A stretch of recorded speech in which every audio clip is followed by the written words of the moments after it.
Hello friends, welcome to defence matrix. तो 12 तारीख को एक आकाश एनजी मिसाइल का टेस्ट कंडक्ट किया गया, जो कि एक सक्सेसफुल टेस्ट था।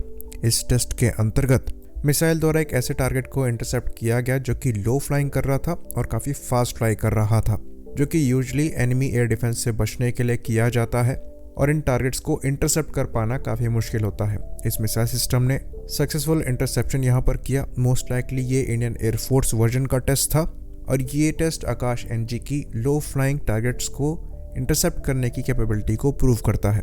इसके बाद ये कहा जा रहा है कि आकाश एनजी के यूज़र ट्रायल्स होंगे। तो आकाश एनजी मिसाइल के नाम में आकाश ज़रूर है, पर ये कहीं से भी आकाश फैमिली को बिलोंग नहीं करती है। इस मिसाइल के डिज़ाइन की बात करें, कैपेबिलिटी की बात करें, टाइप की बात करें, तो ये बिल्कुल ही डिफरेंट है आकाश फैमिली से। हाँ, रोल यहाँ पर सिमिलर हो सकते हैं, पर मिसाइल बिल्कुल डिफरेंट है।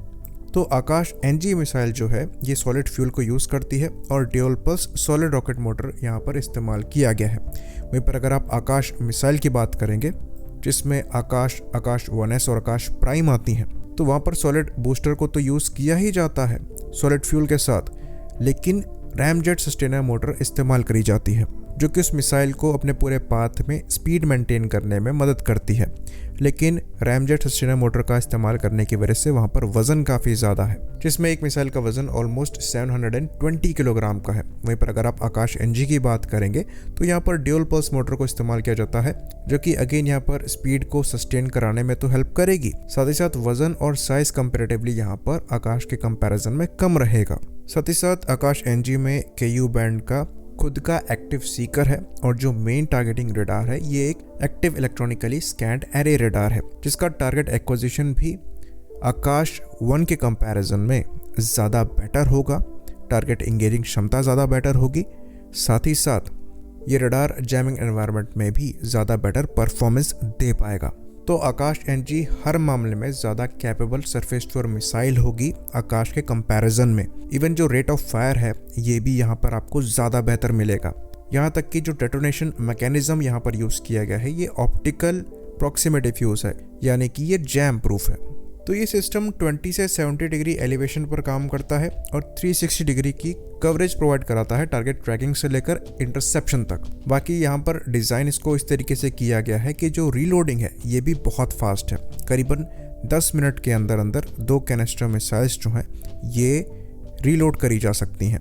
बाकी जो रिएक्शन टाइम आपको यहाँ पर मिलता है, जैसे कि हमने डिस्कस किया, ये भी बहुत कम है, करीबन 10 सेकंड का, और वो भी पहली मिसाइल के लिए। 3 मिसाइल्स 20 सेकंड्स में फायर करी जा सकती हैं। बाकी जो डिप्लॉयमेंट टाइम है यहाँ पर वो भी काफ़ी इम्प्रेसिव है।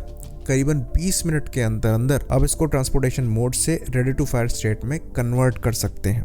बाकी जब रेंज की बात आती है तो यहाँ पर कई नंबर्स बताए गए हैं, पर मोस्ट लाइकली इसकी रेंज भी 30 किलोमीटर के अप्रॉक्स होगी, जो कि आकाश 1 और 1S की रेंज के ऑलमोस्ट इक्विवेलेंट है। वहीं पर इस मिसाइल की जो मैक्सिमम फ्लाइट सीलिंग है ये 14 किलोमीटर्स की बताई जाती है। तो ये मिसाइल हर मामले में करंट जनरेशन की आकाश मिसाइल से बेहतर है।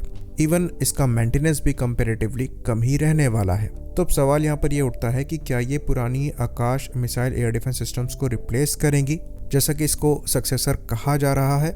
तो फिर सवाल यहाँ पर यह उठता है कि फिर आकाश प्राइम जैसी मिसाइल्स पर काम क्यों किया जा रहा है, जो कि करंट जनरेशन आकाश मिसाइल का काफ़ी इम्प्रूव्ड वर्जन है। एक काफ़ी इम्प्रूव्ड RF सीकर के साथ ये मिसाइल आती है और पहले से काफ़ी ज़्यादा कैपेबल है। इवन जो करंट जनरेशन आकाश मिसाइल हमारे द्वारा इस्तेमाल करी जा रही हैं ये भी बहुत ज़्यादा कैपेबल है। कुछ ही दिनों पहले एक इम्पॉर्टेंट टेस्ट कंडक्ट किया गया था जहाँ पर 4 टारगेट साइमल्टेनियसली इंटरसेप्ट किए गए थे। तो हमें ऐसा लगता है कि मोस्ट लाइकली शुरुआत में जो आकाश एनजी है ये आकाश के साथ पैरेलल में इस्तेमाल करी जाएंगी। प्राइसिंग इसके पीछे एक फैक्टर हो सकता है, क्योंकि आकाश एनजी यहाँ पर ज़्यादा एडवांस है तो मोस्ट लाइकली ये थोड़ी एक्सपेंसिव रहने वाली है।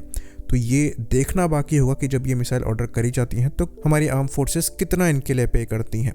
बाकी जो करंट जनरेशन की आकाश है ये अपने प्राइस की वजह से अपनी कैटेगरी में काफ़ी अट्रैक्टिव एयर डिफेंस सिस्टम बनी हुई हैं और इनका अच्छा खासा एक्सपोर्ट पोटेंशियल अभी एग्जिस्ट करता है रशियन मिसाइल्स के रिप्लेसमेंट के तौर पर। आई होप इन्फॉर्मेशन यहाँ पर क्लियर रही हो।